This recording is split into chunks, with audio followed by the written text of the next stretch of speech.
Disabled people should have their voices heard, and we should be able to tell our own stories. There's the film you envision going to make when you first conceptualize it.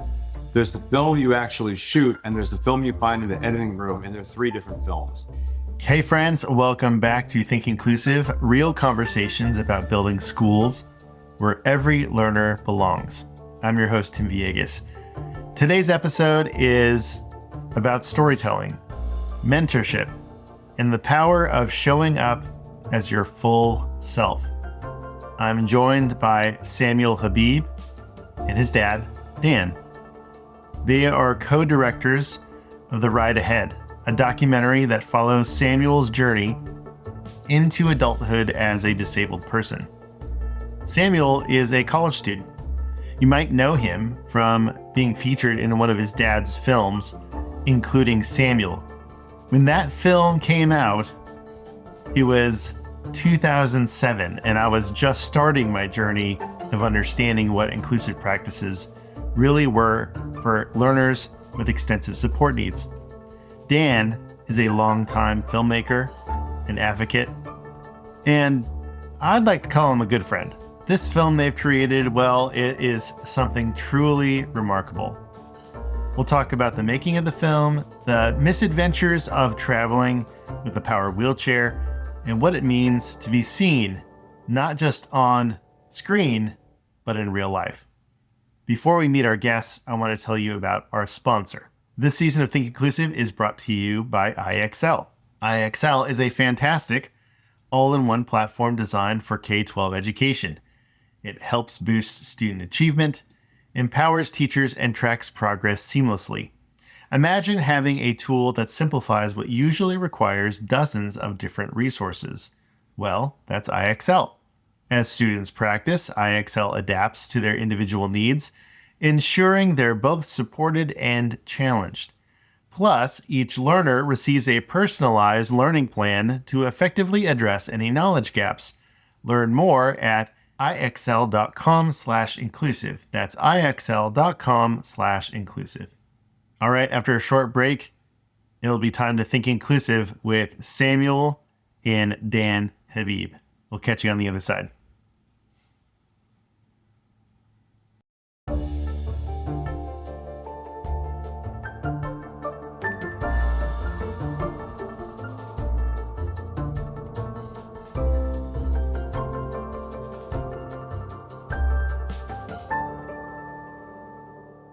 Samuel and Dan Habib, welcome to the Think Inclusive podcast. Thanks, Tim. Thanks for having us. Samuel, would you like to introduce yourself to our audience of educators? Hi, Tim. My name is Samuel Habib. I am the co-director of The Ride Ahead. I work part-time at the Westchester Institute for Human Development and like Right Now Films.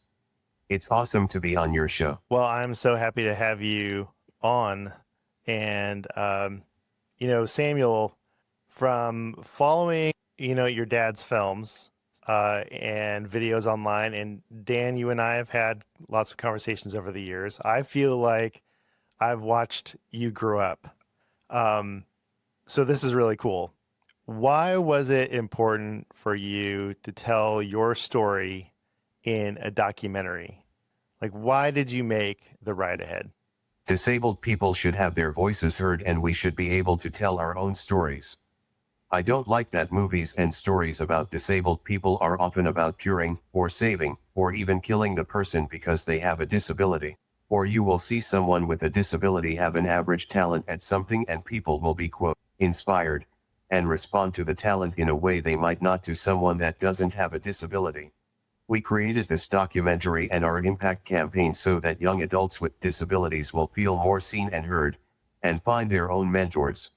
As someone who struggles to communicate, this film is incredibly meaningful to me because it is making my experience visible, and it is getting my voice, and others' voices, heard.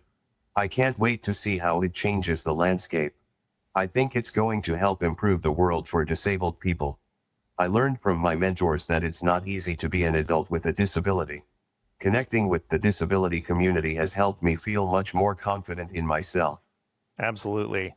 And I would just like to say thank you for making this film. and your voice is absolutely central to this film. And the iterations that I've seen, I'm trying to remember when this all started. When did this? It was a few years ago now. Sure, I can fill that in. And Tim, again, I want to echo, thanks for having us. It's great to continue our long partnership and friendship with you. So Sam and I have been co-directing this project since late 2019. We came up with this idea, and it was Samuel's idea. He really wanted to tell his own story of transition into adulthood while interviewing mentors from around the country.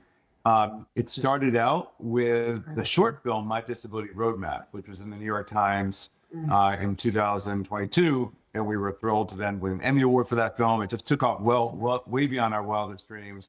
But all along, we had planned to make a feature-length film. And so we just kept working for the next 2 years to create the ride ahead. So it's really a two-film project, and now we have tons of educational materials available, and it's a lot going on. So it's been a really awesome project for us to work on together. And I'm sure we'll talk more about that. Yeah. Samuel, can you share a story about the filming process? Well, we had a lot of challenges, Samuel. We had a lot of interesting things go down during the filming.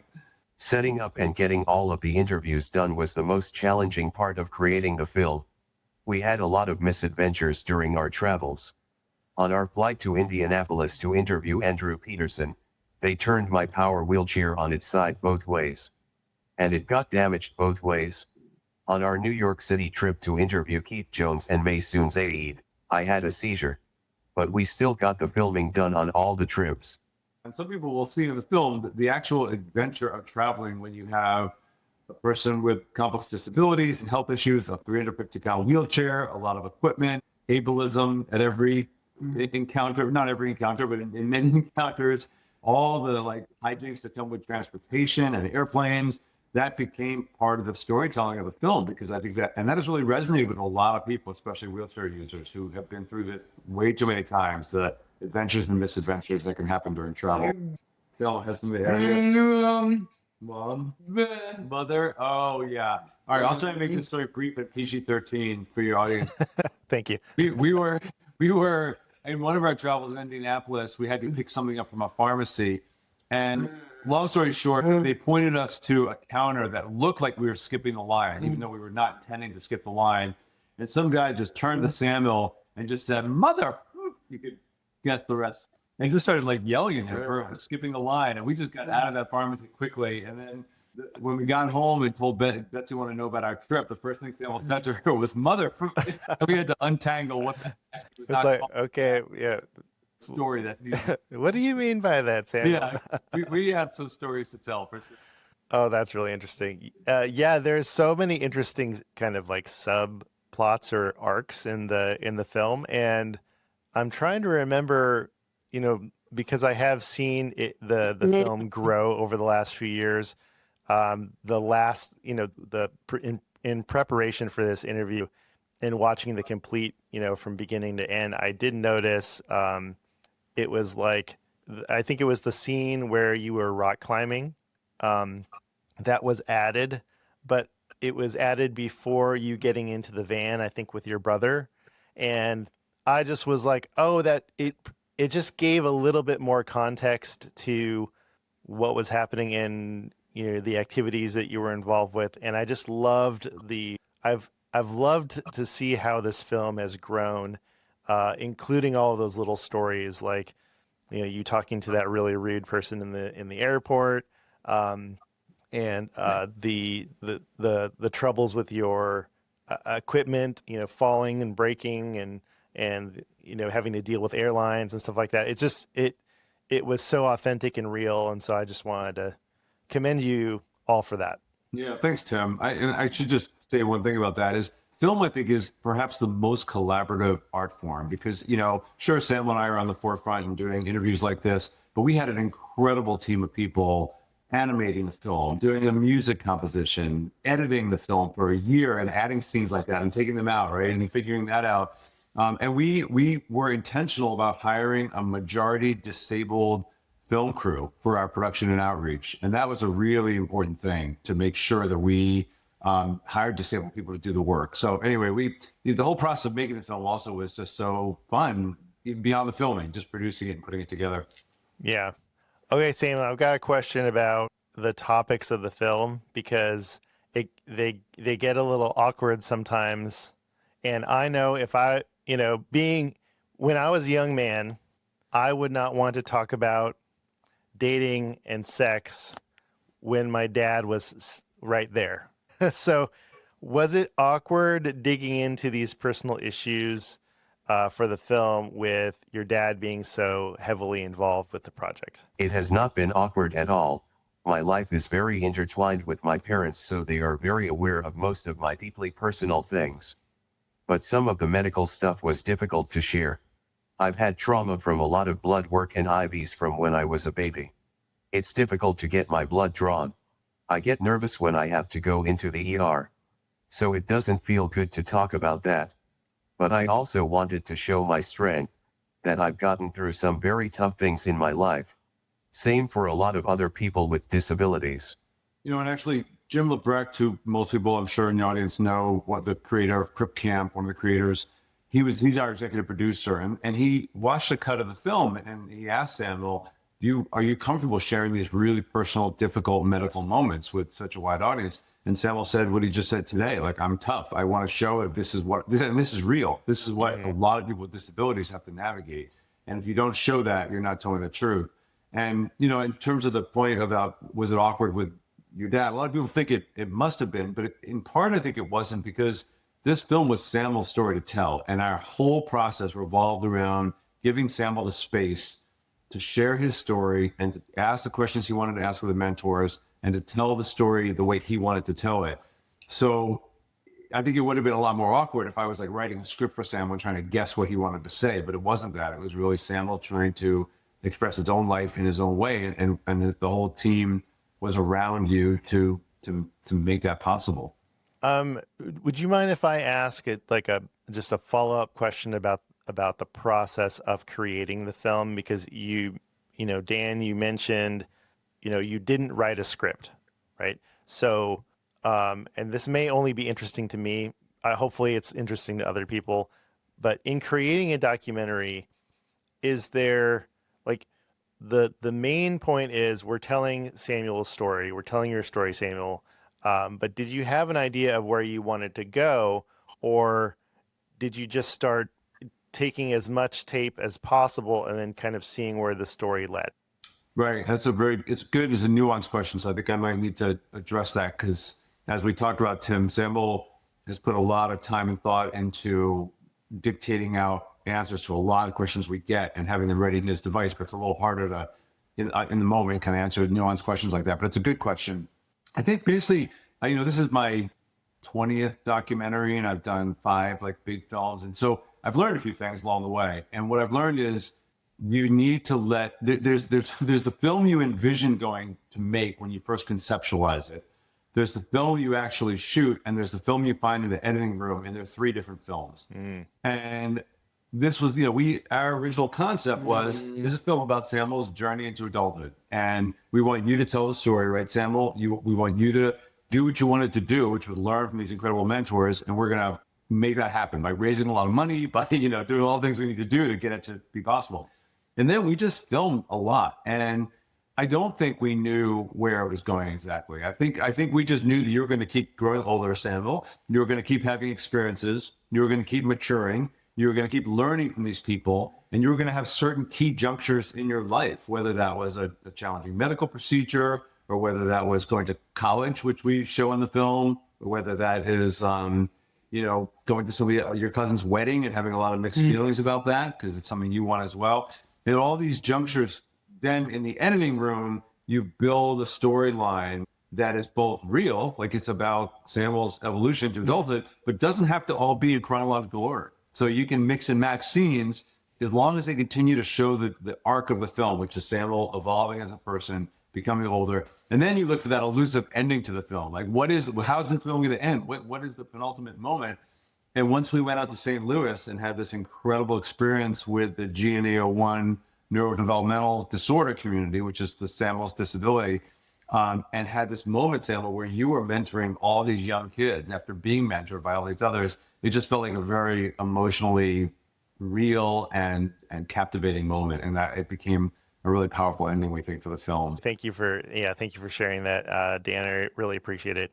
Samuel, how do you feel about being a person with a disability? I'm proud to be a part of the disability community, and I enjoy having an awesome team of support people every day. The only thing I don't like about having a disability is that my genetic disorder has made it more difficult to drive my chair by myself and use my communication device, and it caused my seizure disorder.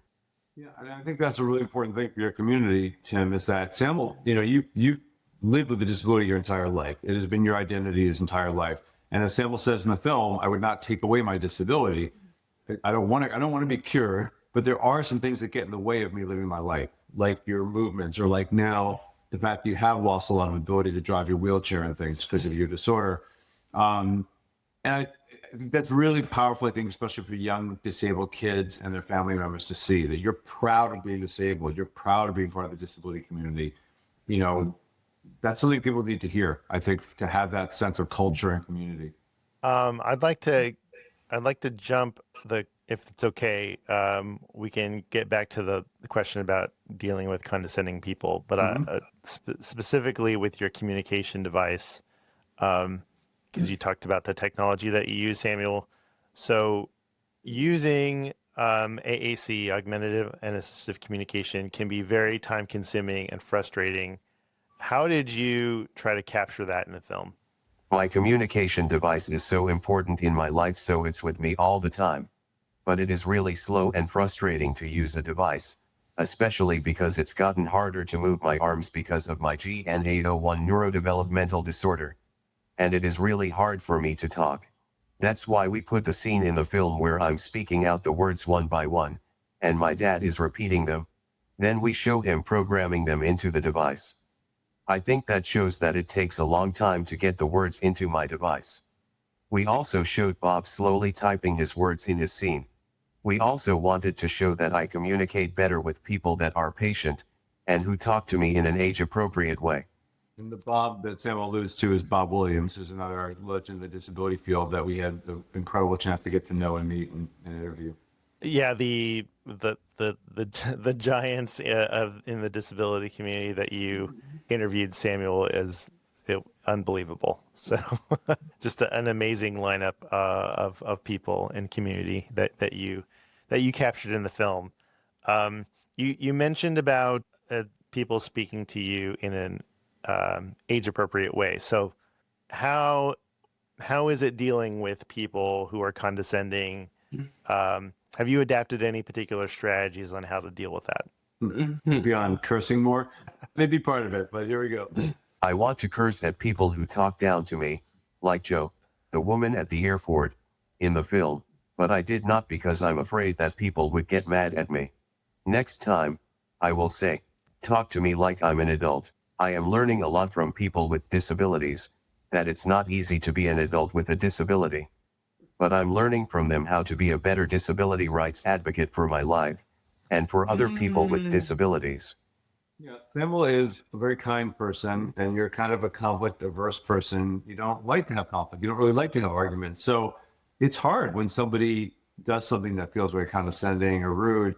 It's hard to just say F you, Mason Zaid would say that. Judy Human would say that. Jones would probably find a funny way, and then has found funny ways to deflect that. There's some great stories that you can tell. But I think, like you said, you're learning to be strong and react honestly and clearly without necessarily being mean or rude to people. That's not your nature. That's not what you want to do. But it's hard. You see in the film how we try so hard to let this woman know in the airport that there's a way to talk to Samuel in an age-appropriate way, and she just doesn't get it. And you don't, as family members, as advocates like Samuel, you don't want to fight that fight every day at every turn. It's exhausting. You have to pick your battles. You have to figure out when you're ready to be that advocate that day and fight that fight, or when you just want to walk away and go get a coffee and forget about it. Samuel, do you have any tips on on communicating with you or other people who have communication challenges? Be patient and do not talk down to me. Ask me how I best communicate. Slow down the pace of the conversation to create more space for me to contribute. If you don't understand me, ask me to repeat what I said. If I'm typing on my device, don't start another conversation. Please wait for me to finish. Yeah, I remember when Samuel first answered that question and typed that, and we kept that into his device. I said, that is so on point. That's it. I think a lot of people I know who are AHC users or have communication challenges have said that really resonates with them. Yes. I learned a lesson not too long ago about and speaking with someone who was using a communication device, and I was catching myself by like looking at the person typing and kind of in my own mind predicting what they were going to say. And it was so like, I was like, oh my gosh, this is not the right thing to do. Like I have to step back and just allow the person to, say what they're going to say without me, trying to help them predict or, interrupt them. So I really appreciate that's really great advice. Yeah. And I just say it took us a fairly long time as a family to get to that point. I mean, especially my extended family, our extended family. This does not come naturally to a lot of people to create the kind of space that is needed for someone that uses a device to type or that takes a long time to speak. So even people like my wonderful parents. My mom turned 96 today. My dad will turn 94 in a couple of weeks. Wow. When they were in their early 90s, they finally kind of figured it out. It's never too late. That's right. Never too late. Yes, exactly. More space to communicate. Okay, so let's talk about intimacy and dating. People with disabilities are people, so they want to have relationships. Intimacy, dating. What are some challenges that for you? What are some of the challenges of that for you, and how do you want to navigate relationships? People don't see me as a boyfriend or dating material, and sometimes they don't see me as old enough to have sex. And obviously, that is not true, so that can be frustrating. But even though it can be frustrating, I am still putting myself out there to meet the girl for me. I am on dating apps like Hinge, Bumble, and also Dateability and Ellie. I'm also going out to places where people my age hang out. Accessibility is definitely an obstacle when it comes to getting into people's homes for parties or certain bars. But the biggest obstacle is definitely ableism. Notice that from the parent perspective, and I think a lot of other maybe parents or family members can relate to this. There's so many things in Samuel's life that we've been able to actively support. Your education, your access to education, your access to housing and a living space, to employment to some extent, like us working together, to a community and advocate for a community and a state and a country that's more accessible to people with disabilities. But we cannot wave a magic wand and make a dating life happen for you. and nobody can really do that. I think a lot of young people are struggling with this, not just people with disabilities. But it can be one of the biggest challenges of transition, I think, for people with disabilities who really want those relationships, and they can be elusive for a lot of different reasons. And it's hard. I think Samuel has expressed to us that it's one of the most challenging parts of his transition to adulthood has been the difficulty of really getting into a dating groove and everything that he wants to come with that. Yeah. Well, I wish you the best of luck with that. Yeah. There's always somebody for everybody. You just got to find. That's right. And I do think for a lot of reasons, people with disabilities have told me it tends to happen a little later for them. It tends to happen more in the late 20s, but that's not comfort for you. You're not that patient. No, I'm sure. Yeah, I'm sure that's not what you want to hear. Exactly. We briefly touched on it, all the mentors that you interviewed during the film, and they gave you lots of great advice. Is there one piece of advice that you've most taken to heart and that may benefit other young adults with disabilities? The advice I got from Maysoon was, you are not alone. Find your community. That was powerful advice because I've always had a strong community, starting with Beaver Meadow Elementary School and right through Concord High School. I'm continuing to find my community at my summer job at a concert venue, at work at the Westchester Institute for Human Development, in the disability justice community, and in my hometown of Concord. I think that's great advice for everybody. You know what I mean? But I'm so glad that has resonated with you, and hopefully that resonates with our audience as well.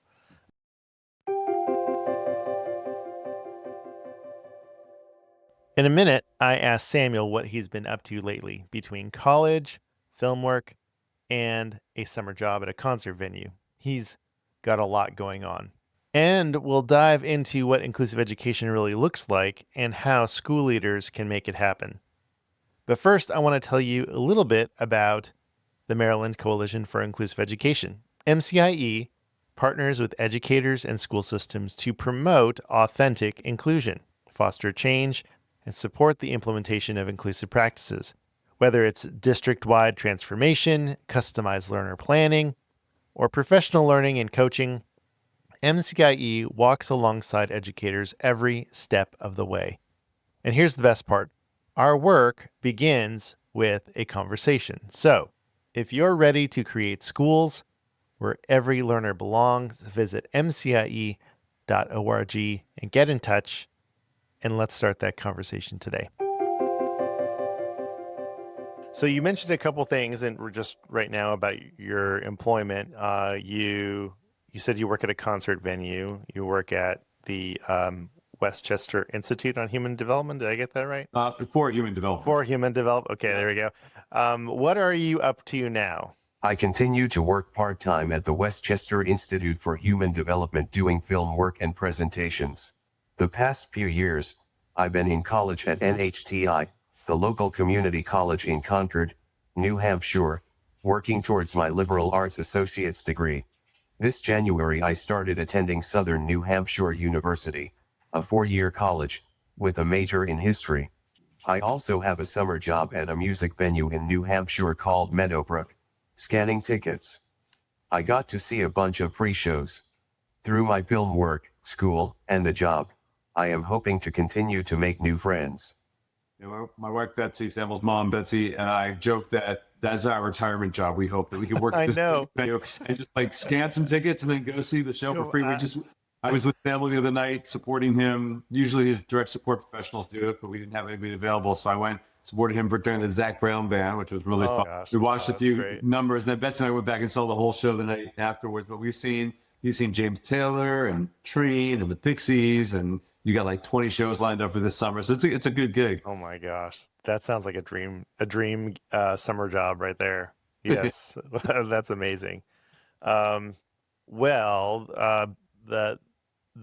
lot of people that listen and watch are school leaders, educators.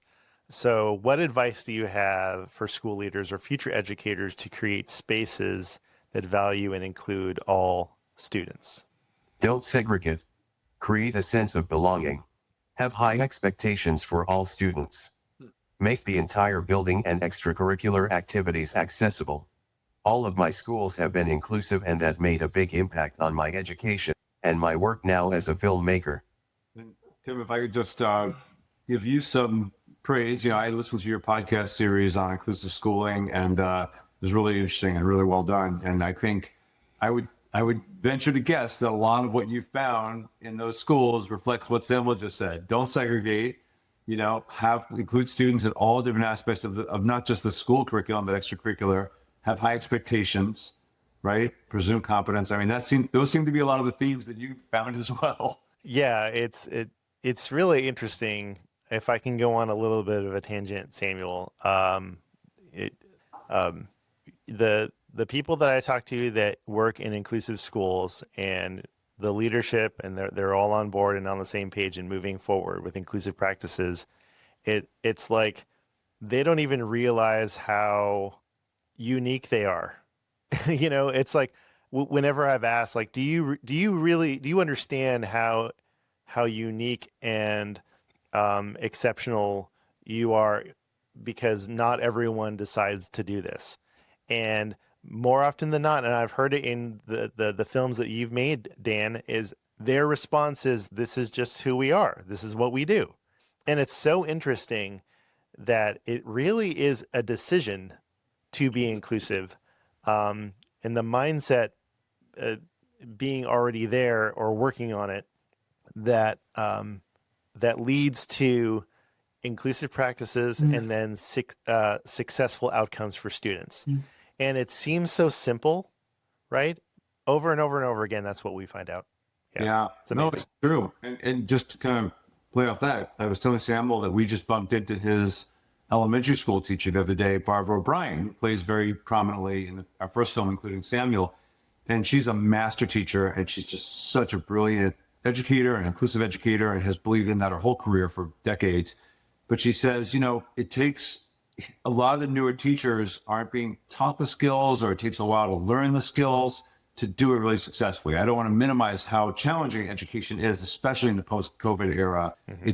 Every educator I know has said it's gotten a lot harder. It really has. So I don't want to underestimate that. Yeah, sure, it is challenging to have an incredibly diverse group of learners in your classroom. But if you have values and leadership that says, as you said, this is what we do, this is what's right for our kids, it's right for our community, then you just make it a priority to find a way to make that work. It's a non-negotiable, right? That you just don't segregate kids with disabilities. So I think, Sam, what you're saying, don't segregate, that's it. That's at the core of it. You don't segregate kids just because they have disabilities. And if you start with that as your premise, then it's hard work and it's complicated sometimes, but you figure out the rest of it.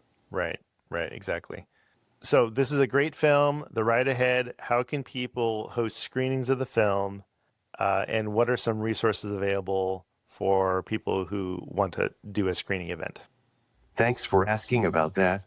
On our website, www.rideaheadfilm.com, we have a host a screening page. You can find information there about our education kit, which has all of the accessible versions of the film, plus extended interviews between me and my mentors. The kit also has an awesome discussion guide and a life planning tool. If you go to our resources page, you can download the discussion guide and life planning tool for free. The Host a Screening page also has information about our community screening campaign. Public K-12 schools and smaller nonprofits can apply for a free education kit to host a screening as part of that campaign. And there's a couple more notes to add to what Samuel said. We just recently were able to publicly announce that the film's going to be on PBS this summer. It premieres July 21st on a program called POV. And although it's maybe the broadcast might be a little late for some people, it's 10 p.m. on a Monday night. It's going to be streaming for free on the POV website for 2 months after that. So we're developing right now new additional educational materials, a watch party kit that people can download for free to have their watch parties.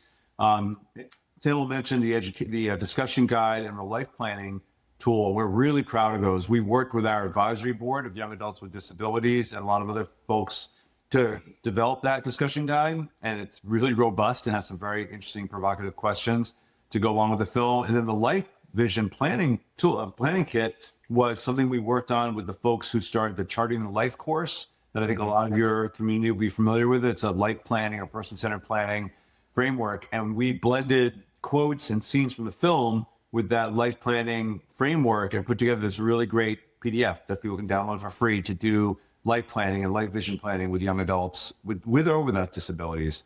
So all that, we're based at a nonprofit with Westchester Institute for Human Development. So we make a lot of our materials out there just for free for download. So we're really excited for people to start watching the film and using it in these ways. All right. Fantastic. Yes, and we'll make sure to put all that information in the show notes. And then even if this publishes after the free period of that, the Ride Ahead will be on PBS. There will be other ways for you to watch the film and get access to those resources. So thank you. Appreciate that. Okay.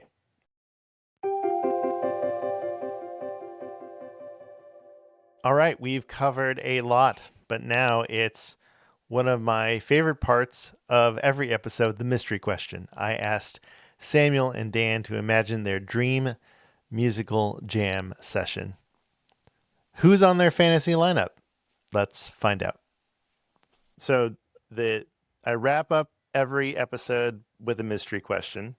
And so the mystery question for us today is, who would you want to have a private musical jam session with? And so we can all answer this question, but Samuel, if you can go first, that'd be great. I would love to jam with Aloe Black. Love his songs Wake Me Up and I'm the Man. All right. I like it. Um, who would I jam with? I was thinking about this today, and I have to go back to, I've been a U2 fan forever, and so I would love to jam with the band U2, Bono, The Edge, Adam Clayton, and Larry Mullen Jr. They're some of my favorite musicians. So that's who I'd want to jam with. Dan, do you have any? Oh, let's see. Sure, I can come up with somebody. I'm gonna answer as both high school age Dan and current Dan. So high school age Dan was really into Led Zeppelin and the Clash. So Okay. pick one. Take either Led Zeppelin or the Clash. I would jam with you one of those any day. Although I think both bands are fully disbanded and probably half of them are dead. But still, if that's Yeah. possible, cool. Yeah. And then current day Dan. This is like not the ultimate band in the world, but my wife and I really like the band Lake Street Dive. Lake Street Dive, they're a great band, and we were going to see them. We were supposed to see them in April of 2020, and the show got canceled due to COVID. And we have not seen them since. So I want to get a chance to at least go to their concert, if not a jam in person with Betsy, and go to see Lake Street Dive. Lake Street. Are they a New England band or? No, they're actually out of the South somewhere, I think. Oh, okay. I've never heard of them. So Yeah. it gives me something new to listen to. I Encourage appreciate that. I encourage people to just check out on Spotify or whatever you listen to music on. Lake Street Dive. They're really good. All right. All right, let's do a bonus one, and this can be real quick. Have you all gone to any baseball games this season? Now, where have we been so far? We've got plans for a bunch more, but we've been to a few. You want to share something about maybe what a trip that we took recently that involved a baseball game? This might be a little more than just baseball, but you can edit it as you see fit. Yeah, that's fine.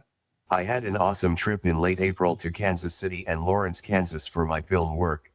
We had two great screenings, one at Kansas University and one in Kansas City. We also caught a Royals game and visited the Negro League Hall of Fame, which has been a big bucket list destination for me for a while now, since I've listened to a lot of books about that league. We also went to the World War I Museum and ate a lot of barbecue and burgers. Oh, Kansas City barbecue is so good. Yeah. It's so good. That baseball, as you heard, between the Royals game and the wonderful Negro League Hall of Fame, there's a lot there. We have a minor league team near us in Manchester, New Hampshire, a AA affiliate of the Blue Jays, the New Hampshire Fisher Cats.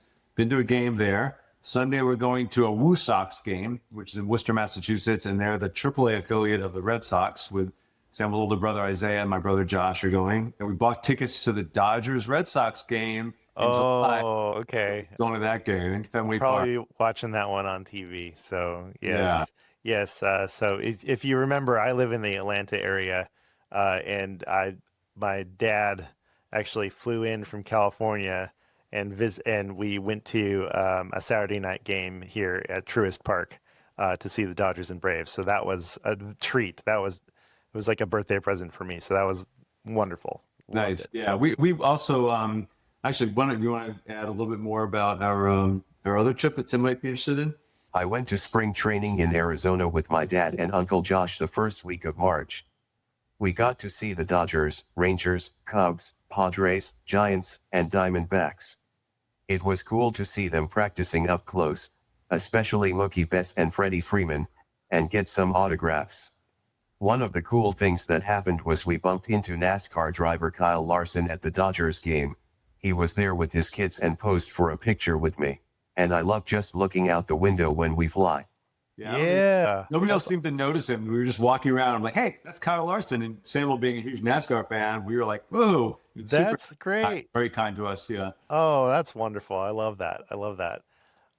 Spring train. I've never been to any spring training games, so that is kind of a bucket list item for me. Oh, so, highly yes. recommend. I mean, just as Samuel said, watching your guys, Freddie Freeman, Mookie Betts, watching Freddie Freeman was just taking batting practice, just hitting home run after home run, opposite field. And then, of course, he gets up to the game, hits a home run opposite field. So it was pretty cool. We just love seeing these guys, the athleticism and the camaraderie they have up close. Oh yeah. And Mookie has his own podcast. I don't know if you know that. Yes, so it's called On Base. I think it's like a Bleacher Report podcast, and I love listening to it. He's a really good interviewer. So Okay. yes. There you go. Something to listen to. You know what I mean? Samuel and Dan Habib, thank you so much for being on the Think Inclusive podcast. We really appreciate your time. It was great to be with you today. Thanks so much for your questions and reactions to the film. We'll keep you posted on the ride ahead.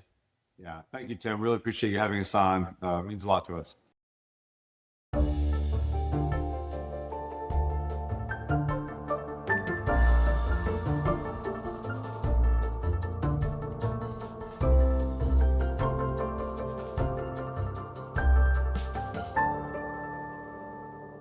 That was Samuel and Dan Habib. I'm so grateful for their honesty, humor, and insight. The Ride Ahead is a spectacular film. It shows what's possible when disabled people tell their own stories. If you're an educator, here's one practical step. Ask your students how they best communicate, and then wait and give them space. I guarantee it'll be worth it.